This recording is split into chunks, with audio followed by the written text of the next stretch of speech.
আসসালামু আলাইকুম এভরিওয়ান, সবাই কি অবস্থা, কেমন আছেন? আশা করি সবাই ভালো আছেন। আজকে মিলন ভাইকে নিয়ে আসলাম। তো আজকে ছুটির দিন, এই অসাধারণ একটা ভিউ দেখার জন্য আসলাম মিলন ভাইকে নিয়ে। তো এখান থেকে অনেক সুন্দর একটা ভিউ আসে, এই জন্য আমরা এখানে আসলাম। তো এর সাথে আপনাদেরকে একটা সুখবর দেব, যারা ইতালিতে বর্তমান অবস্থায় আসতেছে তাদের কিন্তু খুব তাড়াতাড়ি কমিশন হয়ে যাচ্ছে। আমার জানা মতে আমার দেখাই প্রায় 3-4 জনকে কমিশন দিছে, এবং আমার কাছের একবারে আসছে 1 সপ্তাহ 18 দিনও তো একজন কাগজ পেয়েছে সিবিতাল্লাতে। আমাদের পার্শ্ববর্তী একটা ইয়াতে, বেশি দূরে না, 20-25 কিলোমিটার দূরে একজন বাংলাদেশি, উনি কিন্তু আইসিয়া সেই 20-25 দিনের ভিতরে কিন্তু ইতালিতে কাগজ অলরেডি পেয়ে গেছে। আর বর্তমানে যারা ইতালিতে ঢুকতেছে সবারই কিন্তু অ্যাভেলেবেল কাগজ হচ্ছে, নাকি মিলন ভাই? তাড়াতাড়ি আগে তো মিলন ভাইয়েরা মিলন ভাই অপেক্ষা করতেছে আছে কতদিন ধরে অপেক্ষা কমিশনের? 2 বছরের অপেক্ষা, এখনো কমিশন আইছে না। কিন্তু উনার এই নতুন লোক আইসি কমিশনে চলে যাচ্ছে, কমিশন দিয়ে দিতেছে। আসলে মানে এত দ্রুত কমিশন এবং কাগজও দিতেছে, এমন না যে কাগজ দিতেছে না, কাগজও কিন্তু দিতেছে।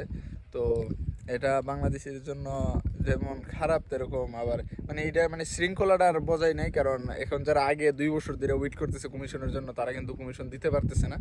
আর ইতালিতে এখন নতুন আইসি কমিশন দিতেছে, এই জন্য অনেকের মন খারাপ।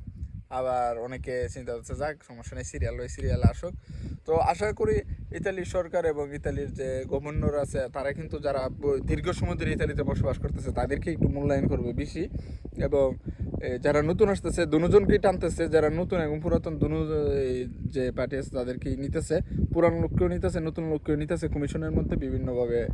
তো যারা অনেক দিন ধরে ওয়েট করতেছে তাদের মন একটু এটা স্বাভাবিক খারাপ হবেই, কারণ তাদের যে 2 বছর, অনেকে 3 বছর, অনেকে 2.5 বছর, অনেকে 1.5 বছর ওয়েট করতেছে এই কমিশনের জন্য। কিন্তু এখন দেখা যাচ্ছে কি নতুন লোক আইসা এই 15 দিন, 20 দিন, 5 দিনেও মানুষ কমিশন দিয়ে দিতেছে।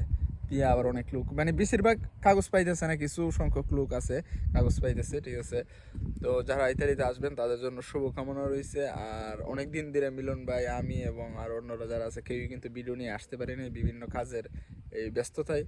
তো ইনশাল্লাহ এখন থেকে কন্টিনিউ ভিডিও দেওয়ার চেষ্টা করবো। আর সবাই ভালো থাকবেন। আর আমাদের পিসের যে দৃশ্যটা, ভিডিওটা কে কে ইতালিতে এসে দেখতে চান অবশ্যই কমেন্ট করবেন। এবং এটা কিন্তু আমার ক্যামেরাতে আসতেছে না, অসাধারণ একটা ভিউ, ঠিক আছে। আমরা প্রায় সময় এখানে আসি ঘোরার জন্য, অনেক ঠান্ডা বাতাস। তো ইতালিতে আবার ঠান্ডাও চলে আসতেছে। সবাই ভালো থাকবেন এবং বেশি বেশি লাইক করবেন এবং কমেন্ট করবেন।